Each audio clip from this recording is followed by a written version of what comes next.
Përshëndetje nga Onasja, mirë se erdhët në episodin më të ri të Flasim si fëmijë. Sot kam në studio një të ftuar shumë të veçantë dhe të nderuar. Për shumë vite ai ka qenë mësues dhe drejtues shkolle, ka shkruar dhe ka botuar disa libra, kryesisht në prozë, një person i cili vazhdon të mbajë gjallë dashurinë për librin, vendlindjen dhe traditat. Edhe pse sot është në pension, ai vazhdon të shkruajë, të kujtoj vitet e mosimdhënies dhe të gjejë gjithmonë kohë të rikthehet në fshatin e tij të lindjes, në Lekund, aty ku kujtimet, natyra dhe toka kanë një vend të veçantë në zemrën e tij. Vendi që duket se e frymëzon gjithmonë. Kam kënaqësinë të kem sot me mua zotin Bardok Pulaj. Mirë se erdhët në podcastin tim zoti Pulaj. Mirë si u gjetëm Asja dhe të uroj suksese në këtë podcast ose në këtë bisedë drejt për drejt. I kam ndjekur një pjesë të bisedave tuaja me personazhe të lezhës, më kanë pëlqyer dhe ju uroj suksese. Kjo është një provë shumë e mirë për të ardhmen tuaj si një gazetare ose si një person publik. Suksese. Shumë faleminderit. Duke u nisur edhe nga vetë titulli i podcastit ton, le të kthehemi pak në fëmijërinë tuaj. Çfarë mund të na tregoni për to? Fëmijëria është magnet për çdo njeri, e sidomos për ne që kemi një largësi nga fëmijëria. Fëmijëria ime është si e të gjithë fëmijëve të asaj kohe në një farë mënyrë, duke pas parasysh që unë kam lindur në vitin 1959 dhe jam shkolluar fillimisht në shkollën e fshatit tim. Pastaj për pak kohë, për 4-5 vite kam studiuar në Shijak, pastaj rreth një vit në Laç dhe përsëri në shkollën e fshatit tim. Pra ka qenë një kalim midis fshatit dhe qytetit, por gjithsesi mbresat më të mëdha, më të mira, gjithmonë kanë lidhje me fëmijërinë time në fshatin tim që është Lëkunda e Selitës në Mirdit. Çfarë është ajo gjë që kujtoni më shumë nga ajo kohë? Ajo që kur doni të riktheheni pas është gjëja e parë që vjen në mendje. Çuditërisht bëhen bashk nostalgjia dhe me vështirësitë e kohës. Atëherë kishte dimër të ashpër, kishte vështirësi në shkollë, kishte vështirësi në bazë materiale shkollat, por gjithsesi atëherë dëshira për shkollën, për mësimin, ishte e tillë saqë nuk diskutohej rezultati. Pra gjithmonë rezultatet ishin të kënaqshme. Atje ndesheshim me vështirësitë e kohës, por dhe me kënaqësitë që mund të fitoje her pas here nga zhvillimi i shoqërisë. Ishte një kohë ku shoqëria po zhvillohesh, ku marrëdhëniet midis fshatit dhe qytetit po bëheshin më të shpeshta, dhe kjo të jepte një lloj shpresë dhe mendimi se nesër do të ishte më mirë. Dhe ky lloj entuziazmi na mbante gjallë me gjithë vështirësitë e mëdha që kishte koha jonë. Si ishte jeta në zonat malore dikur? Ishte shumë e vështirë, duke pas parasysh edhe miksimin që u bë midis ekonomisë private dhe ekonomisë shoqërore, midis kolektivizimit dhe përpjekjes së fshatarëve për të mbijetuar. Shoqërizimi i pronës në fshatrat e zonave malore sidomos krijoi mjaft probleme dhe mjaft vështirësi, të cilat përplaseshin në jetën e zakonshme të njerëzve të fshatrave. Por është një periudhë ku pati një lloj zhvillimi, bëhet fjalë për elektrifikimin e fshatrave, për hapjen e shkollave, për hapjen e shtëpive të kulturës, për hapjen e bibliotekave, të gjitha këto sollën një lloj entuziazmi tek njerëzit dhe i përballonin vështirësitë e mëdha ekonomike, të cilat ishin sunduese në fshat. Saqë kjo lidhesh edhe në pretendimet e pakta që kishin banorët e zonave, të cilët ishin lidhur me një lloj mirëqenie ose një lloj mbajtje të një tradite të vazhdueshme dhe ishin përpjekjet midis të res dhe traditës që vazhdonte. Kjo përpjekje krijonte një lloj zhvillimi, por edhe një lloj vështirësie në jetën e banorëve e kryesisht të fëmijëve. Pra në këtë mjedis jemi shkolluar, por gjithmonë me idenë se do të bëhemi dikush, do të shkollohemi e do të kemi një jetë më të mirë. Pse sot ju ende vazhdoni të ktheheni shpesh në vendlindjen tuaj? Po, vendimi është kthimi tek rënjët. Çdo njeri në jetë duhet të di se nga vjen, për ditur se ku do të shkoj. Dhe kjo është kryesisht për njerëzit e sotëm, të cilët po i shkpusin lidhjet me realitetin ose me vendin. Vajtja në vendlindje është gjithmonë kthimi tek rënjët.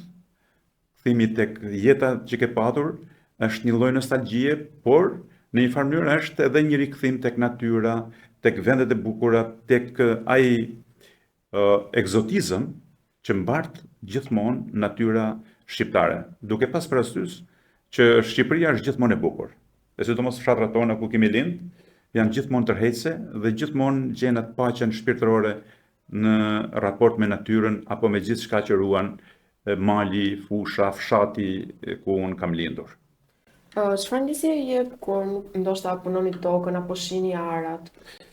Kur i shoh ndjej ndjesi për të punuar, i punoj pak, por kur kthehem dhe shikoj gjelbërimin, natyrën, zhvillimin që kanë pësuar, sidomos në këtë periudhë ku nuk po priten më dendur, se priten pyjet, ku kanë marrë një lloj zhvillimi, ndjen një lloj kënaqësie, ndjen një lloj përshtatje më të madhe me natyrën. Dhe kështu, nga që kam dhe vllai në fshat i cili ruan në një farë mënyre trojet e të parëve, ruan kullën, tokën e të gjitha, kjo për mua është shumë e këndshme për me shiu, me punu më pak, nga që e kam dhe larg.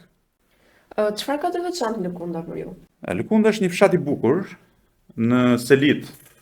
Ai është një pllaj tek e cila janë të vendosura tani më pak familjet e këtij fshati. Një fshat me natyrë shumë bukur, me shpirt shumë të madh, një fshat ku ka patur një harmoni dhe ka dhe sot me ato familje që janë atje, një harmoni midis njerëzve. Është një nga fshatat e rrallë ku në fshatin tim, edhe në kohën e komunizmit, nuk kishte asnjë familje, asnjë banor të dënuar politikisht.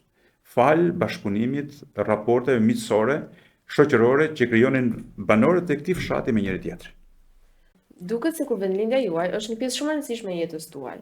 Sot shumë fshatra po zbrazen. Si u bën të ndjeni ky fenomen? Ky është një nga fenomenet më të këqija, më të vështira, më tragjike për Shqipërinë. Braktisja e fshatrave, të paktën për ne që e mbajmë mend shumë populluar, është një problem shumë i madh, shoqëror, social edhe kombëtar, sepse gjithmonë malet, fshatrat kanë qenë aleat i rëndësishëm i banorëve i shqiptarëve. E në këto kushte që janë sot është e dhimbshme, por gjithsesi unë kam një lloj shprese, sepse ka njerëz të cilët çdo ditë më shumë po dëshirojnë, po pyesin gjithnjë më shumë për fshatrat, për lidhjet, për rrënjët. Këtë e shoh edhe tek fëmijët e mi, të cilët janë në Itali, por në këtë situatë që ndodhet, është një nga problemet më të mëdha ekzistenciale të shqiptarëve, sepse fshatrat po braktisen dhe braktisa fshatrave, lënia e boshllëkut të banorëve, shembja, sepse banesat nëse nuk banon njeri për pak kohë, psojnë degradim dhe shembja e kullave e banesave të malësorëve është një nga tragjeditë më të mëdha që ndodh sot në Shqipëri. Unë jam shumë i lumtur sepse shtëpinë kullën e gjyshit tim e kam shumë mirë sepse vllai im mban atje. Nëse vllai largohet nesër, do të ketë probleme dhe kulla. Kështu që është një dramë e cila shpresoj që të frenohet së pari, e pastaj banorët të rikthehen për t'i bërë këto kullat e maleve tona, fshatrat tona, të gjallë përmes turizmit, përmes zhvillimit ekonomik, bujqësisë, bregtorisë apo fushave të tjera që mund të kenë zhvillim në zonat malore. Pse mendoni se të rinjt largohen nga zonat malore? Ka shumë arsye, por të rinjt sot kërkojnë t'i rrokin disa gjëra më shpejt. Të mos presin derisa të ndryshojë, megjithëse këta duhet jenë aktorë të ndryshimit, derisa të ndryshojë infrastruktura, derisa fshatat bëhen më të bukur etj. Ata kërkojnë të ecin më shpejt. Të kapin ritmin e humbur të baballarëve të tyre, të gjyshërve të tyre në raport me qytetërimin, në raport me qytetin, në raport me botën. Sepse izolimi ka bërë punën e vetë. Dhe izolimi është një arsye e madhe për të dalë. Dhe kjo pastaj është kthyer në rutinë si një lloj mode për të gjithë fëmijët banorët e zonave malore. Pavarësisht se kur shkojnë në vende të tjera e pranojnë që Shqipëria është e bukur, që ne do kthehemi një ditë, e shpresoj që kjo ditë të jetë sa më e shpejt në mënyrë që fëmijët tanë, pasardhësit tanë, të gjejnë te këto fshatra, te këto zona të thella, të gjejnë atë që kërkojnë. Çfarë mendoni se humbasim kur largohemi nga vetëlindja jonë? Po humbasim gjithçka në një farë mënyre. Gjatë largimit njerëzit marrin me vete disa gjëra të reja, por gjatë largimit humbasin disa lidhje të cilat janë shumë të rëndësishme për të treguar identitetin e njerëzve. Njerëzit të cilët ikin nga fshatrat, ngulen diku tjetër, në një farë mënyrë disa kohë humbasin identitetin. Me kalimin e kohës humbasin gjuhën dhe humbasin genin të qenit shqiptar. Mirë, po kjo është shumë e dhimbshme, megjithse shembujt e shqiptarëve të larguar, siç janë arbëreshët apo arvanitasit e tjerë, kanë treguar se ruhet gjuha, ruhet kultura. Por duhet të ketë rikthim. Dhe këtu futen në lojë pastaj mundësitë që krijon shoqëria shqiptare, mundësitë që krijon shteti shqiptar për njerëzit, për të rinjt, të ndaloj, të frenoj largimin e tyre dhe pastaj të punoj për rikthimin, sepse nuk është normale që të mos mendosh rikthimin dhe të mendosh popullimin e zonave tona me njerëz të cilët nuk kanë lidhje organike me shoqërinë shqiptare. Pra të marrësh punëtor apo njerëz të cilët mund të vinë e të popullojnë zonat tona, por kjo nuk është zgjidhje. Nuk është zgjidhje, kjo është denatyrim ose një lloj shpërftërimi e popullsisë vendas e cila prej shekush ka mbjetuar edhe me fortuna më të mëdha. Tani është pika më e vështirë në sensin që braktisja duhet frenohet. Dhe duhet ketë politika të tilla që ta frenojnë. Nëse nuk frenohet, do të jetë një dramë e madhe, e cila nesër do të përtas më shumë. Do të jetë më e ndjeshme. A mendoni se një ditë njerëzit do të kthehen përsëri? Unë mendoj që njerëzit po kthehen, edhe do të kthehen.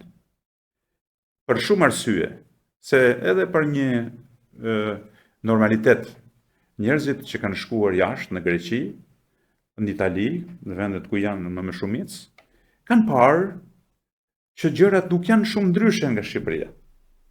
Shqipëria është shumë më e bukur, por ne kemi një problem të madh që është i hershëm. Qeveritë shqiptare, në përgjithësi, të gjitha qeveritë që kanë kaluar, kam parasysh që nga qeveritë pushtuese edhe qeveritë që kanë kaluar nëpër Shqipëri, nuk e kanë dashur shumë shqiptarin, popullin, dhe nuk kanë menduar shumë për shqiptarin, që t'ju krijojnë mundësi të jetojnë në mënyrë dinjitetshme në vendin e vet, në trollin e vet dhe në shtëpinë e vet. Dhe kjo pastaj, kjo lloj mos harmonizimi i qeverisë me popullsinë ka krijuar një lloj presioni dhe shqiptarët derisa nuk arrin dot ta ndryshojnë këtë lloj balance midis këtyre gjërave, kanë zgjedhur përkohësisht braktisje. Është shumë e dhimbshme, edhe ata që ikin e ndjejnë të dhimbje, por tani për tani janë më mirë të largohemi një herë dhe pastaj po presim kohë më të mira. Çfarë do të thoshet fëmijëve që nuk e njohin mjaftueshëm origjinën e familjes së tyre? Unë në fakt e kam para pa këtë, dhe përpara ca kohësh bëra një botim, një monografi për familjen time. Dhe e gjitha kjo monografia është e drejtuar ndaj vëllezërve, fëmijëve dhe të gjitha atyre të fisit tim që jetojnë jashtë. Dhe kjo është një thirrje për t'ju thënë që mos harroni asnjëherë, kudo që të shkoni, kudo që të veni, që jeni nga lëkunda, që jeni mirëditor, edhe që jeni shqiptar. Harrimi i kësaj është dram tjetër, që nëse fëmijët e mia apo të gjithë miqve njerëzve e shqiptarëve do të harroni se nga janë. Nuk mund të jesh askush në dhet huaj nëse nuk mbart me vete disa element që tregojnë identitetit tënd. Si shqiptar do të jesh i humbur. Pra, nëse nuk din nga vjen, nuk di se ku shkon. Pra du ta njohësh historinë e paraardhësve, të baballarëve, të gjyshërve, në mënyrë që ti të krenohesh për atë çfarë je, kudo që të shkosh. Pse zgjedhët pikërisht të bësh mësuesi i gjuhë letërsisë? Është një periudhë, unë që në moshën 14 vjeç kam menduar gjithmonë pastaj e më vonë për të bërë mësues, sepse edhe shkollën e mesme më kam mbaruar shkollë profesionale. Kam mbaruar shkollë pedagogjike në Tiranë, edhe Universitetin në Tiranë. Pra, lidhja me gjuhën është përveç lidhjeve gjenetike që kam nga vi, lidhja me gjuhën është e dyta lidhje më e fortë që unë trashëgoj në jetën time. Prej 42 vjetësh, edhe përveç kalimeve nga mësues në drejtues e tjerë, jam i lidhur me gjuhën shqipe dhe letërsinë shqipe.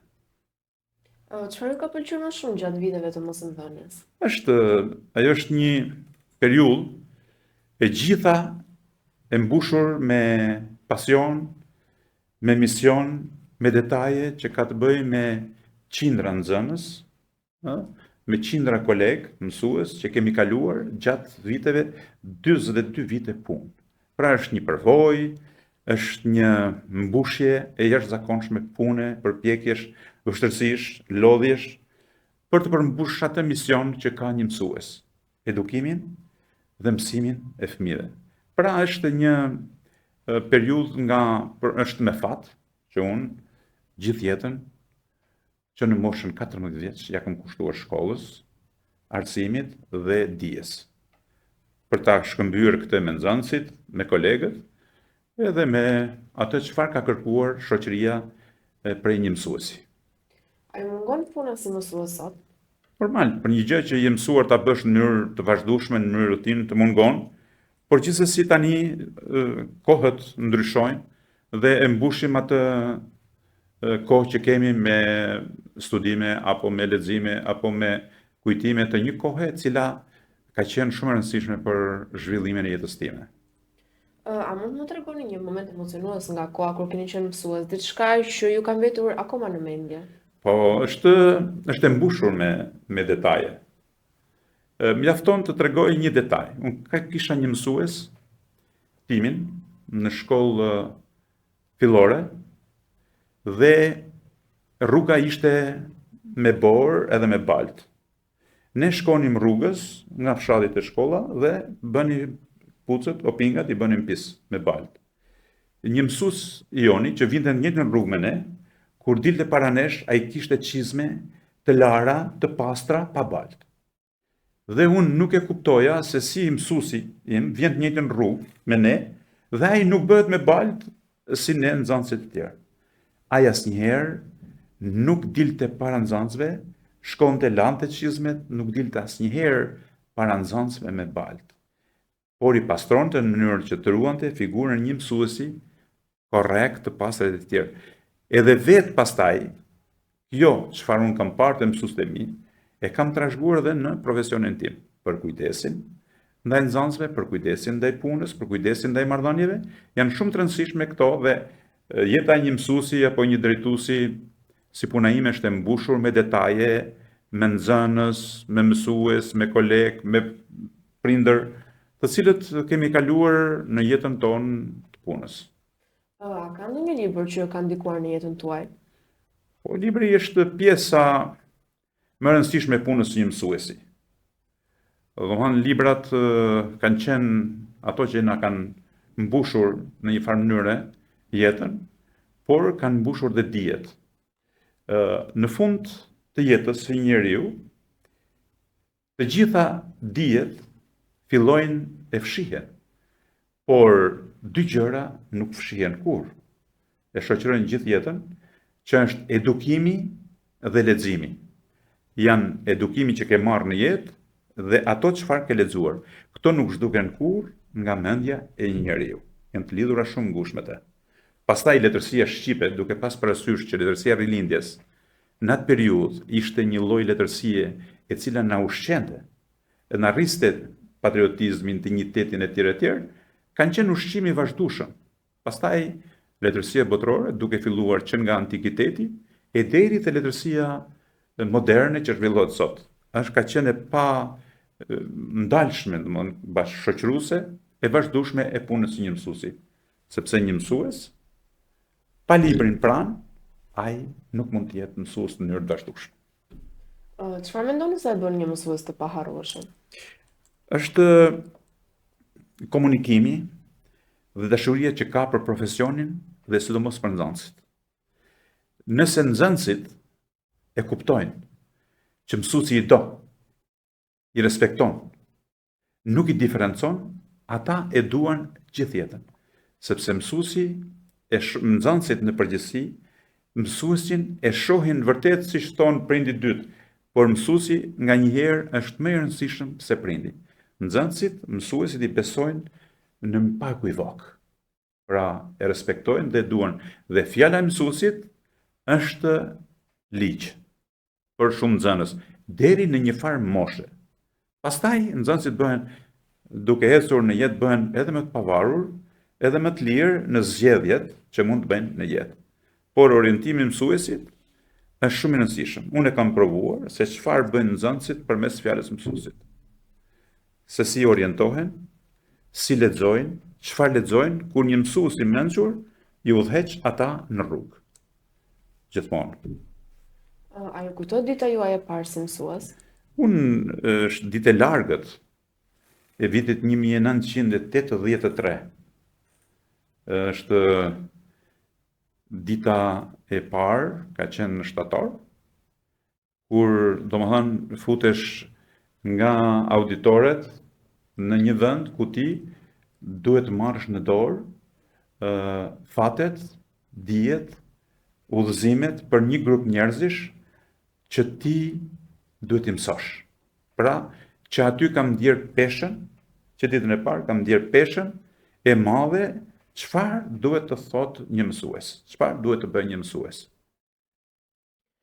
Cili ka qenë momenti më i vështirë apo sfida më e madhe që me cilën jeni përballur gjatë punës tuaj si mësues?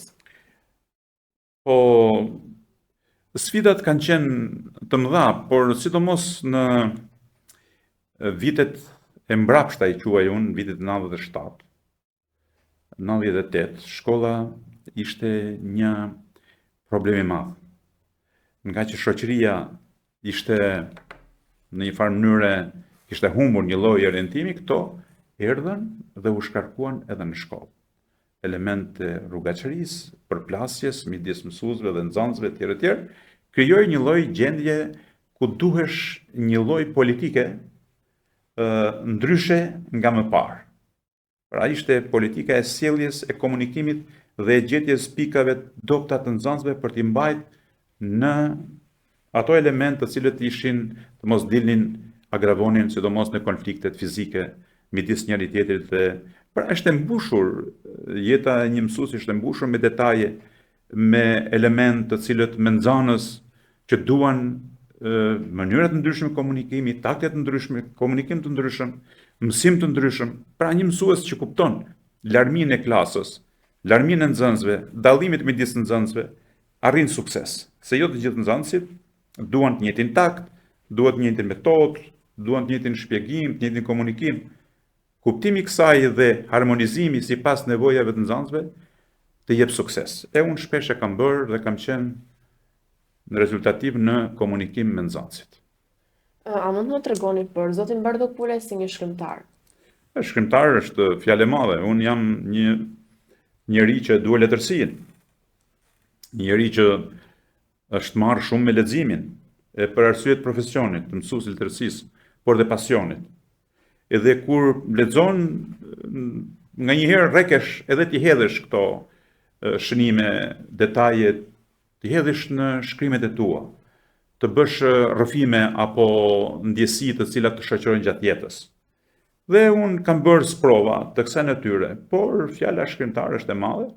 Unë shkruaj për qefin tim, në sensin që dua të pasqyroj ato element që më kanë lënë mbresa apo kanë ndikuar në formimin e personalitetit tim si njeri.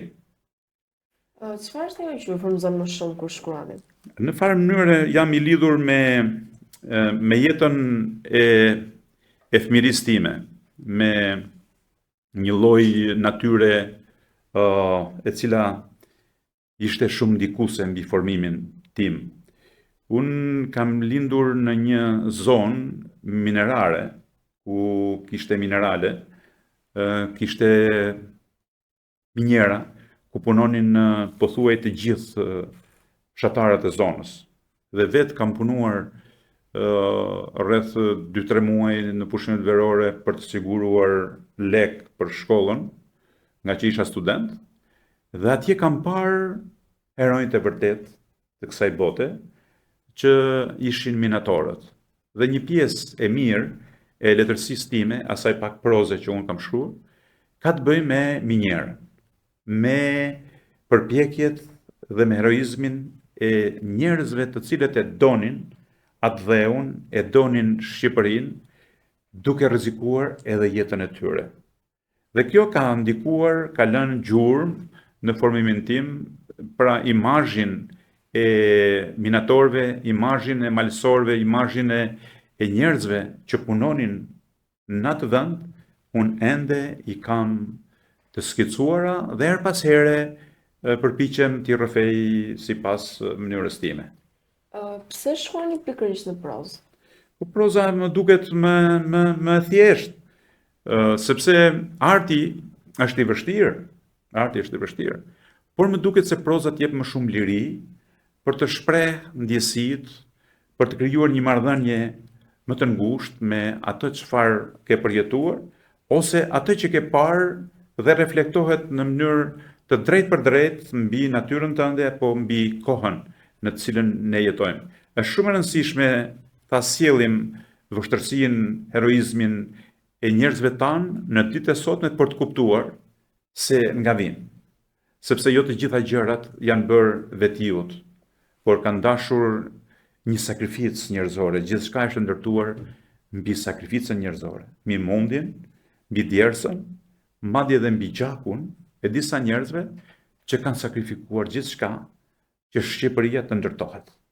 Ata ishin idealistë, ishin njerëz që punonin dhe nuk kanë menduar ndonjëherë për botën e madhe, por kanë menduar për atë botën e vogël, e cila ishte gjithçka për ata dhe familjet e tyre. A ka ndonjë personazh që e ndjeni shumë pranë vetes? Unë kam një personazh që e ndjej shumë pranë vetes. Ai është gjyshi im. Një çoban ekselent, i cili më ka dhënë udhëzimet, aty kam parë raportin e njeriut me botën, raportin e njeriut me punën, raportin e njeriut me kafshët, me blegtorinë, me arën, me tokën, me pyllin. I mbaj mend se si gjyshi im, kur shkonim në pyll, na bënte instruktazh që të shkonim dhe të prisnim kë. Nuk të lejonte gjyshi në pyll të prisje lisat e drejt, të prisje në të vazhdueshme në një vend. Ai ruante çdo 1 metër, do të ruani lisat, e ruante pyllin si të ishte pylli vet. Kjo marrëdhënie që kishte gjyshi im me natyrën, me botën, ka lënë kujtime, ka lënë mbresat e kun dhe sot përpiqem ta shkruaj e ta kujtoj jetën e tij. Çfarë ndjeni kur dikush lexon dhe pëlqen shkrimet tuaja? Është kënaqësi gjithmonë, ju ndjek ju kur bëni këto bisede drejt për drejta dhe gëzohem, domethënë, për arritjet tuaja. Gjithmonë, nëse dikush arrin të lexojë një krijim tëndin, është gjithmonë një lloj suksesi. Është kënaqësi kur lexohesh apo diskutohesh në rrethe letrare për një tregim apo një novelë apo diçka të kësaj natyre. Është gjithmonë kënaqësi. Ju keni qenë një nga kontribuesit kryesor për hapjen e klasave të muzikës në shkollën Beslidhja, shkolla ku edhe unë prej 9 vitesh kam pasur fatin të studioj violin. Si lindi ideja për të formuar një klasë muzike? S'pari po ju pyes, si ju duket ju? Mendoj se fakti që një shkollë ka përveç lëndëve që bëhen në përditshmëri, fakti që ka dhe një drejtim artistik, mendoj se shton shumë edhe në kulturën dhe formimin e një nxënësi, sepse muzika është diçka që ndikon shumë në formimin e një individi për të ardhmen. Kur është marrë vendimi, unë kam qenë drejtor i drejtorisë arsimore, kur është marrë vendimi për hapjen e klasave të muzikës, në shkollën Beslidhja ka qenë një ngjarje. Dhe do kalojnë kohë dhe do jetë prap një ngjarje. Sepse edukimi muzikor ose edukimi artistik në përgjithësi është edukimi ose i vetmi edukim që i bëhet një njeriu. Të gjitha fshihen, thamë më përpara. Të gjitha njohurit vjen një moment që fshihen. Edukimi muzikor, edukimi artistik dhe edukimi sportiv mbeten pjesë organike e njeriut. Dhe është e vetmja shkollë në Shqipëri që ka një organizim të tillë. Ka shkolla muzike në Shkodër, në Tiranë, në Durrës e tjerë. Po është e vetmja shkollë në Shqipëri që ka këtë lloj organizimi me klasa të para muzike që vazhdojnë deri në klasën e 9, ku mësohen rreth 10 apo 12 vegla muzikore. Në shkolla tjera mund mësohen 1 ose 2 vegla. Pra, kjo është një risi, është një nismë që ka ndikuar jo vetëm në shkollën Beslidhja, po ka ndikuar dhe në qytetin e Lezhës. Ju e dini shumë mirë tani rezultatet që ka prodhuar kjo shkollë. Ku nxënësit e saj studiojnë në shkollat më prestigjioze të botës, siç është Ana Maria në Angli, Olta Luli në Angli, apo Fabio Marcola, apo që të mos i them të gjithë nxënësit e shkollës të cilët po shkëlqejnë dhe do të vi një ditë që ju, nxënësit e shkollës Beslidhja, do të shkëlqeni në rang ndërkombëtar, jo kombëtar, fal kësaj shkolle, fal atyre mësuesve, fal këtij organizimi, dhe ne do krenohemi me ju, kur do jemi shumë më pleq, po këta janë nga Lezhë, janë produkt. Dhe veprimtaritë kulturore që janë zhvilluar dhe po zhvillohen në Lezhë çdo ditë, në një farë mënyre e kanë spunton ose ndikimin nga klasat e muzikës të shkollës Beslidhja. Sepse është një arritje shumë e madhe ku shkolla sot mund të ketë 4-5 piano, ka 10 violina, kitara, filharmonika, vegla muzikore, kur i shet gjyshërit apo nxënësit me violina në shtëpi, me violonçel, duke shkuar në prova, ajo është treguesi një qyteti të kulturuar. Edhe kjo është së bashku me kolegët e mi, edhe me drejtuesit e shkollës, edhe mësuesit, shpresoj të kemi realizuar një nga gjërat më të bukura për Lezhë. U zgjata këtu, po jam shumë nostalgjik për këtë detaj. A ju pëlqen ju muzika? Çfarë muzike dëgjoni më shpesh? Më pëlqen dhe muzika klasike jam shumë i apasionuar pas muzikës klasike dhe jo më kot, domethënë edhe shkollën Beslidhja fillimisht e orientuam drejt muzikës klasike, drejt violinës, violonçelit, drejt flautit, që janë vegla elitare në muzikën botërore, pa të cilat nuk bën dot muzikë. Ne vërtet duhet duam folklorin e tjerë, por zhvillimi i muzikës klasike është shumë i rëndësishëm për kultivimin artistik të rinjve. Çfarë roli ka kultura në edukimin e një fëmie? Është gjithmonë. Gjithçka zhduket, siç tham. Kultura, kulturimi nuk vdes kurrë.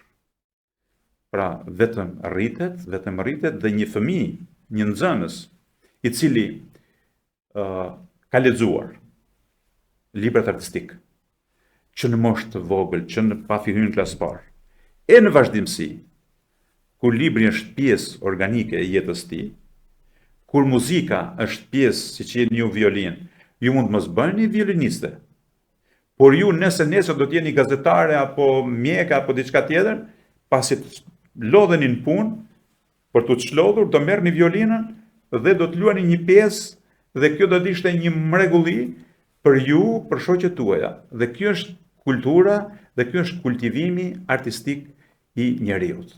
Prandaj muzika, sporti, arti duhet të jenë pjesë e vazhdueshme e jetës së fëmijëve për të edukuar një brez, i cili kërkon të bëhet e vërtet një brez me të ardhme të mirë. Fëmijët tuaj jetojnë një shteti, a është e vështirë kjo për ju? Është shumë e vështirë, sepse unë qëndrova një muaj tani, kam ardhur nga Italia, jam edhe gjysh, e kam një për mbesa dhe shumë e vështirë të jetosh larg fëmijëve të vegjël, kryesisht, por dhe fëmijëve të rritur, sepse të 3 fëmijët dhe 2 djemtë dhe vajzën i kam në Itali, por vërej që gjithmonë më thonë që kanë vështrimin nga Shqipëria. Edhe shpresoj që një ditë të vinë të investojnë edhe në Shqipëri, edhe në vendlindje, edhe në ku ata e shohin të arsyeshëm. Pra, kjo më mbush me një lloj optimizmi që vazhdimisht duan të vinë, e duan të sjellin edhe fëmijët e vet. Kjo është më e rëndësishme. E kjo më mbush me një lloj dashurie më të madhe dhe shprese se do të jenë pjesë në tokën e tyre. Si është e gjysh? Çfarë ju gëzon më shumë kur shihni niprit apo mbesët tuaj? Është e pa konceptueshme, e thua se ti je gjysh është shumë e rëndësishme, por është e pa konceptueshme vetëm kur të bëhesh gjysh e kupton rëndësinë e të qenit. E kupton rëndësinë e marrëdhënies me fëmijët. Pra, unë i kam dashur fëmijët e mi, po kur bëj krahasimin midis mënyrës se si i kam dashur fëmijët e mi dhe mënyrës se si dua nipat mbesat, është ndryshim shumë i madh. Pra është një marrëdhënie shumë më e afërt, shumë më e plotë, të duket sikur janë më shumë tuat, domethënë është edhe një lloj afrie, sepse nganjëherë pleqt bashkohen me fëmijët, bëhen si fëmijët, a kupton? E kuptojnë shumë mirë njëri tjetrin dhe kjo lloj marrëdhënie krijon një korrelacion shumë njerëzor, shumë më njerëzor. Edhe ti je gjysh është fat i madh, e unë jam një gjysh me fat. Duke qenë se ata jetojnë larg, çfarë ju mungon më shumë prej tyre? Ajo mungon, unë e shoh që atyre ju mungon Shqipëria. Ju mungon liria, në sensin që atje janë shumë të lirë, por nganjëherë ne shqiptarët nuk e kuptojnë çfarë zotrojnë, çfarë kanë në Shqipëri. Duke qenë të kufizuar për shumë vite, kjo ka bërë që ta shohin botën si një realitet që duhet preks me se s'bën. Po në fakt, kur shkon jashtë, e shikon, dhe kur vjen në Shqipëri, kupton se çfarë është Shqipëria. Shqipëria është një mrekulli e natyrës, ku askund nuk mund t'i gjesh kaq afër detin, malin, borën, lulet, thyrjen natyrore, vetëm se duhet pak kujdes nga njerëzit për ta mbajtur natyrën, për ta mbrojtur, për ta ruajtur dhe për ta zhvilluar. E shpresoj që Shqipëria do të bëhet shumë shpejt një vend i lakmueshëm, jo vetëm për shqiptarët. Kur mblidheni bashkë si familje, çfarë ju pëlqen të bëni më shumë? Kur mblidhemi shpesh, me datë 14 ne ishim në Lëkund. Kishin ardhur nga Italia, nga Tirana, nga Lezhë, nga Rresheni, ishim për festën e të shëlbumit që festojmë ne. Edhe u mblodhën rreth 30 veta në fshat, një organizim, një nostalgji dhe një marrëdhënie shumë njerëzore me njëri tjetrin. Domethënë, i shfrytëzojmë festat për të detyruar në thonjza njerëzit që të vinë nga Italia dhe të qëndrojnë në fshat një ditë, 2 ditë në Shqipëri dhe gati 2-3 herë në vit i organizojmë enkas që të vinë fëmijët, të vinë njerëzit dhe të krijojmë një klimë mirëkuptimi, marrëdhëniesh, sepse njerëzit i ke kaq sa shkon e vjen, janë të tua. Nëse ti nuk shkon dhe nuk vjen, harrohen dhe nuk ndjejnë më asgjë. Duket se familja ju jep shumë forcë dhe lumturi. Po nëse jeta juaj do ishte një libër, çfarë titulli mendoni se do kishte? Titulli do ishte Familja ime. Në një farë mënyre, jeta ime dhe e bashkozët mi është gati një zhvillim i shoqërisë njerëzore. Mund duket pak paradoksale. Me që kuptim? Unë kam lindur në pjesën ku rrinin baktit e familjes. Pra shtëpia ishte e gjatë dhe kishte 2 pjesë. Dhe krevati i nusërisë së babës tim ishte tek pjesa ku rrinin baktit. Dhe në një farë mënyrë kam lindur në Grasht dhe jam zhvilluar me zhvillimin e shoqërisë njerëzore. Dhe nga kjo kohë, kur ne I bënim detyrat me dritën e zjarrit në vatër, e derisa erdhi drita, ndërkohë sot unë jam I gatshëm të lëviz me mjetet më të shpejta të planetit. Pra, në një farë mënyrë jam zhvilluar bashkë me zhvillimin e shoqërisë njerëzore, që nga fillesat e saj e deri në ditët e sotme. Pra, duket pak paradoksale, por në fakt Shqipëria kështu është zhvilluar. Kemi parasysh ku vim nga një botë ku zhvillimi ishte jo I shpejt, ka qenë I ngadalt, ndërsa hapat e mëtejshëm kanë qenë të shpejtët. Ne I kemi ndjekur këto ritme. Nëse të takonit veten tuaj 15 vjeçar, çfarë do t'i thoshe? Do të thoshe që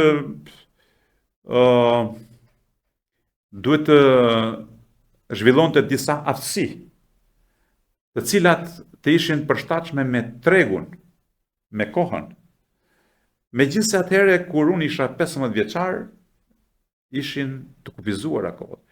Por, gjithsesi, unë kam patur mundësinë që të studioj në Tiranë në moshën 15 vjeçare, prej 8 vjetësh, dhe në një farë mënyrë kjo ka ndikuar shumë në zhvillimin tim apo të brezit tim dhe të krijoj një klasë njerëzish pasionantësh dhe njerëzish që e donin dijen, donin punën dhe donin atë dheun, duke pas parasysh që ne, kur kemi shkuar në shkollën e mesme në Tiranë, jemi përzgjedhur nga një komision I mësuesve, kemi shkuar me konkurs në shkollë të mesme.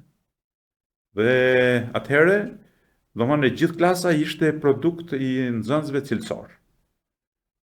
Dhe kanë qenë gjëra pozitive në atë kohë për zhvillimin e profesioneve, kryesisht profesionit mësuesit. Cili është vendi ku ndjeni më I qetë, ku doni të jeni gjithmonë aty? Vendi ku ndjehem më I qetë dhe ndjehem në relaks dhe në qetësi të plotë është fshati im, është Lëkunda, ku her pas here unë jam I pranishëm, edhe zona, duke pas parasysh gjithë relievin, gjithë natyrën që ka Kurbneshi, duke pas parasysh se edhe ju, Asja, vinin nga një zonë nga më të bukurat e Shqipërisë. E nuk I di sa e njeh, e ke qenë, sepse është një nga zonat më të bukurat të Shqipërisë. E po thuaj, kështu janë relievi, natyra, po ashtu ku ka lind baba juaj, edhe unë. Pra është një natyrë, gjiri natyrës. Domethënë sikur kemi lindur nga malet, nga shpellat, nga gjithçka e bukur asaj ane. Nëse do të ruanin vetëm një kujtim nga jeta, cili do të ishte ai? Kujtimet janë të gjitha të lidhura me botën ku unë kam lindur. Të gjitha jeta është e gjatë dhe të pasuron me kujtime, me mbresa, në marrëdhënie të punës, të vazhdueshme, por gjithmonë kthehesh atje ku ke lindur. Është një rreth që njeriu e bën në përgjithësi, jo vetëm unë, që kanë një rikthim tek vendi ku kanë lindur. Është I pashmangshëm ky lloj rikthimi dhe prandaj ka shumë rëndësi marrëdhënia, raporti I të rinjve me vendlindjen. Pra, duhet të kesh vendlindje të rrëfesh. Duhet të kesh një vendlindje të rrëfesh. A ka diçka që ende dërroni ta bëni? Patjetër është. Unë ndroj, domethënë, me sa mundem, të jem pranë edukimit të nipave dhe mbesave. Është shumë e rëndësishme kjo, duke pas parasysh që gjushi im ka ndikuar shumë në edukimin tim, baba im. Dhe unë e shoh se mund të jemi dobishëm për nipat dhe mbesat e mi në rreth parë. Pastaj raporti me letërsinë, është gjithmonë i pandashëm. Leximi i librave dhe përpjekja për të reflektuar, për të shkruar ato gjëra që mendon se vlejnë për të shkruar. Tani do bëjmë disa pyetje të shkurtra dhe të shpejta që ndoshta edhe pse duken thjeshta tregojnë shumë për një person. Unë do t'jap dy opsione dhe ti do zgjedhësh njërin prej tyre. Libër apo film? Libër, Fshat apo qytet? fshat. Heshtje apo muzikë? Këtu është dilemë. Heshtja është shumë e bukur, po nëse do kishim një heshtje me muzikë në sfond, do të ishte një mrekulli. Det apo mal? Mal. Shkrim apo lexim? Dhe këto dyja janë shumë të lidhura së bashku. Lexo dhe shkruaj. Nuk mund të shkruash nëse s'ke lexu. Të gatuash apo të punosh tokën? Në këtë rast, unë nuk jam një bujk, unë jam bujk i lapsit në një farë mënyrë, s'jam marrë me bujqësi, por është të gatuaj tani me mbetet. Të kujdesesh për lulet apo të kujdesesh për kafshët? Në fakt, do të kisha shumë dëshirë të kujdesesha për kafshët. Një jetë moderne apo një jetë e thjeshtë në fshat? Një jetë e thjeshtë në fshat është shumë moderne. Çfarë mesazh do t'u jepni të rinjve dhe fëmijëve sot? Së parit, të duan njëri tjetrin, të duan familjen dhe të duan atë dheun. Jashtë këtyre 3 dashurive nuk mund të ekzistosh. Pra, nëse nuk do njeriun që ke pranë, shoqen, shokun, mjedisin ku jeton. Nëse nuk do familjen tënde, dhe nëse nuk do atë dheun tënd, mund të ekzistosh.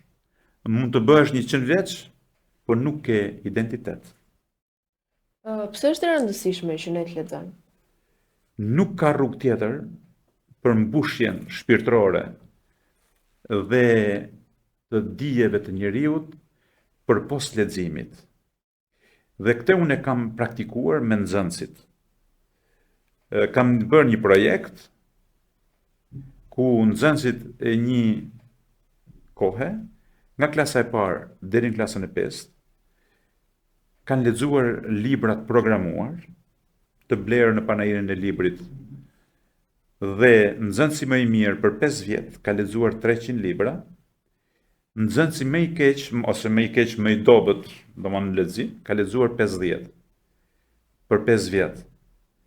Dhe të gjithë nxënësit e kësaj klase ku u bë eksperimenti, të gjithë kanë mbaruar universitetin. Fal leximit, një nxënës që lexon, që kupton çfarë lexon, mund të jetë i mirë edhe në matematikë, edhe në kimi, edhe në histori etj.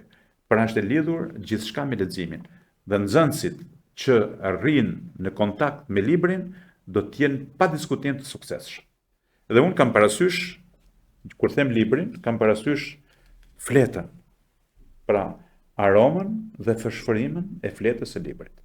Se sot ka libra në internet dhe nxënësit mund t'i lexojnë, por është ndryshe kur lexon në internet dhe ndryshe kur shfleton librin dhe ndjen aromën e librit.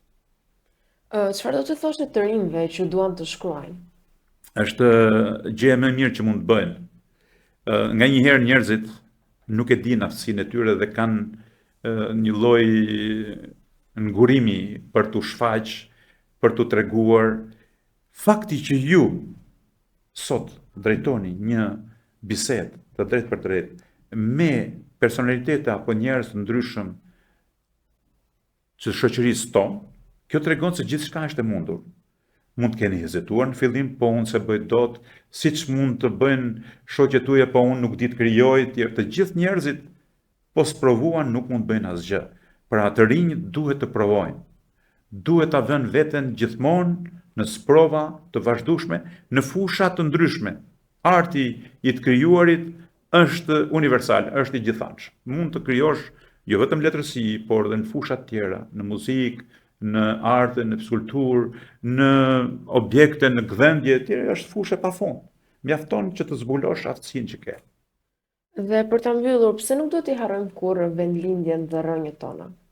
Po nëse don të tregosh dikujt se kush je, nuk do të harrosh se nga vjen. Mjafton të sjellim shembujt e njerëzve e shqiptarëve të mëdhenj në botë, në fushën e muzikës, në fushën e artit, në fushën e sportit, që janë në të gjithë botën dhe kur bie punda rrëfejnë me krenari që janë shqiptar. Pra në një farë mënyrë identiteti yt është i lidhur me rrënjët tuaja. Pra nëse do të thonit vazhdimisht se nga je jam nga çaja e Kuksit, ti ke treguar që je njeri me dinjitet, me autoritetin që bart ai mal. Nëse nuk e përmend këtë, do të kesh mangësi në jetë. Jo se nuk jeton, por është shumë e rëndësishëm identiteti. Përcaktimi se nga vjen. Dhe pastaj këtu mbart mbi vete të gjithë atmosferë natyrore dhe njerëzore të atyre njerëzve që kanë shekuj që kanë jetuar atje. Dhe janë individ, njerëz të cilët kanë një krenari, kanë një marrëdhënie, kanë një gen të botës ku ato kanë jetuar. Të mos e humbasim këtë, është lufta më e madhe në këtë globalizëm që na kërcënon çdo çast.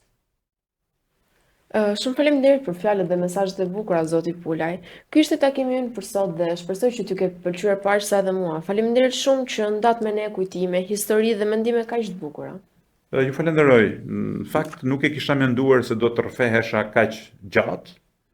Edhe unë të falenderoj për mundësinë që më dhe një herë ju uroj suksese në këtë nismë e cila do t'ju shërbej për të ardhmen tuaj. Suksese ju në nxënësve të klasave të muzikës të shkollës Beslidhja.